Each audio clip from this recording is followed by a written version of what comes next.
Shalom. It's following Yeshua. Welcome again to The Rock. Whew, there's a lot going on right now. We have wars popping up everywhere. North, South Korea, Guyana, Venezuela,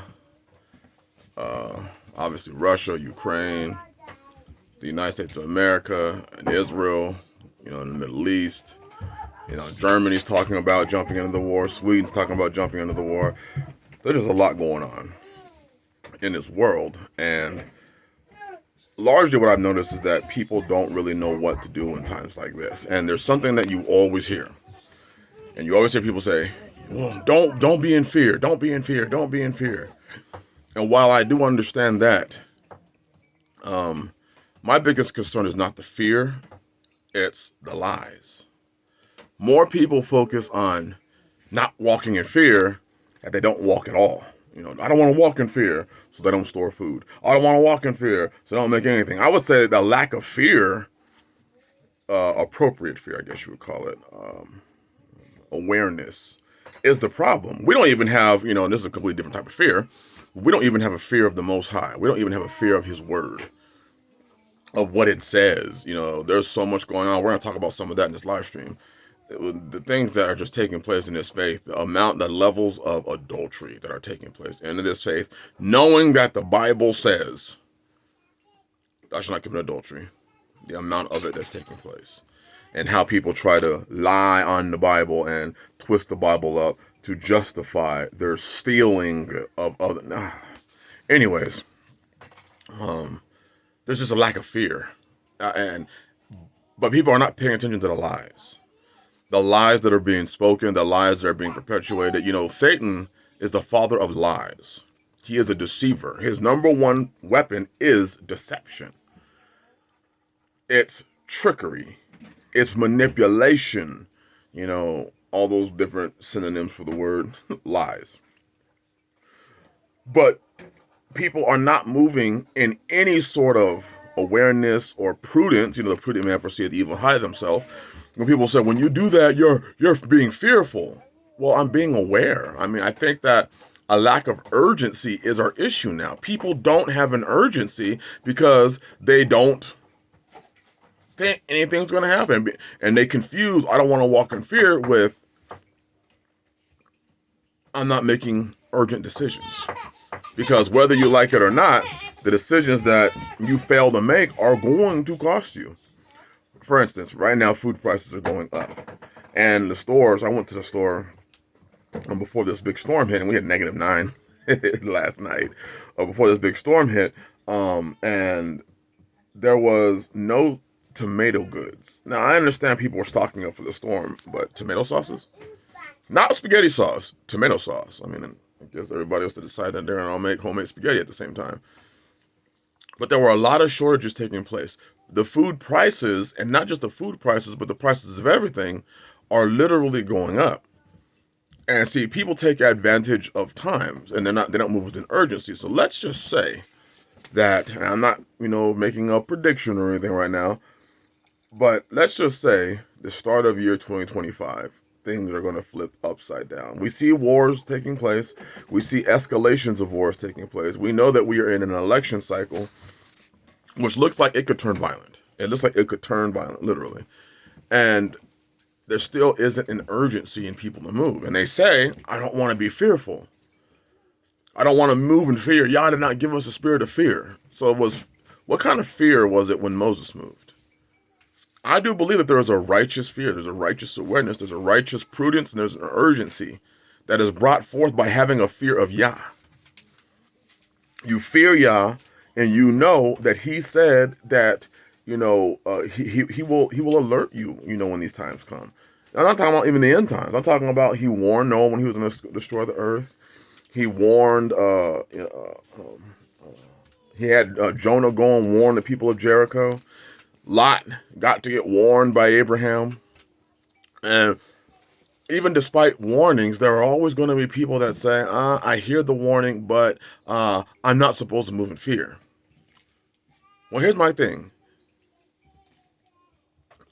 When you buy car insurance or health insurance or life insurance or or you have a savings account, are you moving in fear? When you take 10%, 15% of your monthly income and put it away in a retirement account, are you moving in fear? Why is it that you don't say that that's moving in fear? Mind you, your money is becoming less and less valuable. So you take that money, you put it in a savings account, and over the course of a year or two or three, what you put in that savings account dropped by 5%.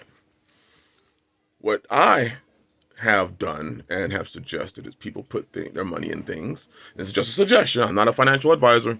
Go to seek your financial professional, but before you make any decisions. But go and spend your money on things.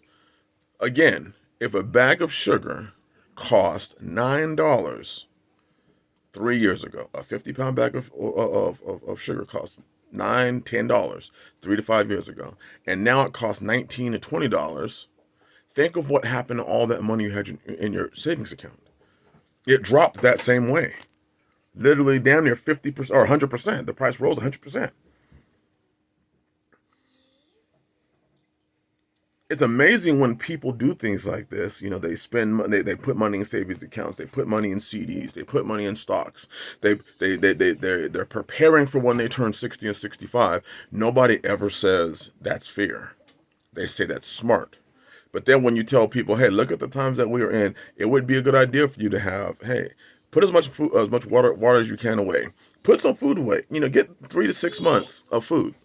Get a month of food. Damn, get a month of food. Have something to protect yourself. Well, I'm just going to rely on the police. Well, isn't that also a form of insurance? You're betting that you're going to be able to call them and they're going to show up at your property within 3, 20, 30 seconds. When what the average time in many of these places is 9 to 15 minutes. So I'm actually telling you to invest into yourself. Put insurance, real insurance back, insurance that you can eat, insurance that you can drink. You know, for a lot of you, you go and take your retirement out early, you get penalized for that.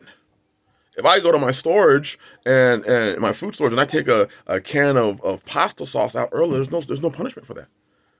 If I open up one of my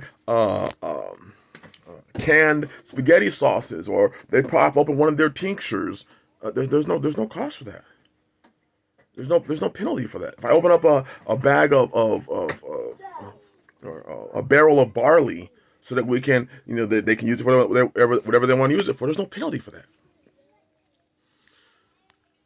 I think the issue is that because it's been taught to us wrong. Literally, the Bible's been taught to most people wrong. It's been taught as a money-making scheme, as, you know, Yeshua is the merchandise and he's being sold to you. You know, these pastors will convince you that you have to give them money in order for the word to you know, you won't be blessed unless you give them money. When you read throughout the word, you see consistently that from you give to the poor, you give to the orphans, you give to the fatherless, you bless them, you help them. Read the law and tell me what you see in the law. For all you law keepers, I keep the law, but for all the law keepers who then turn around and say you need to pay your pastor, what does the law say? I don't see anywhere where a law says pay your pastor. I don't see that. I don't see where it says everybody get your money together and lay it at your pastor's feet. Don't see that in the law. In the law, here's the conclusion of the whole matter. Fear Yah, keep the commandments. It's the whole duty of man. You need to make urgent decisions based on what you see. And the problem is a lot of people can't see, so they don't know what urgent decisions to make. You need to make some decisions, and you need to start making them now for the benefit of your future, for the benefit of your children, so that there is safety. Part of the man's job is to provide that safety. It's to be prudent and foresee the evil, not to sit back and hope that somebody else is going to come and save you. I'm in it with this. No matter who you vote for, the system is a system. Yes, some people might have it fall apart faster, but I'm just surprised at how many people are so interested in who the next pharaoh, who the next Roman emperor, especially those in the faith, who your next Roman emperor is going to be. Maybe people are just in desperate need of YouTube content. Bless y'all. Be urgent. Be prudent in what you are doing. And don't sit back saying, I'm not supposed to be in fear. No, but you are supposed to be wise and prudent and foresee the evil. Shalom.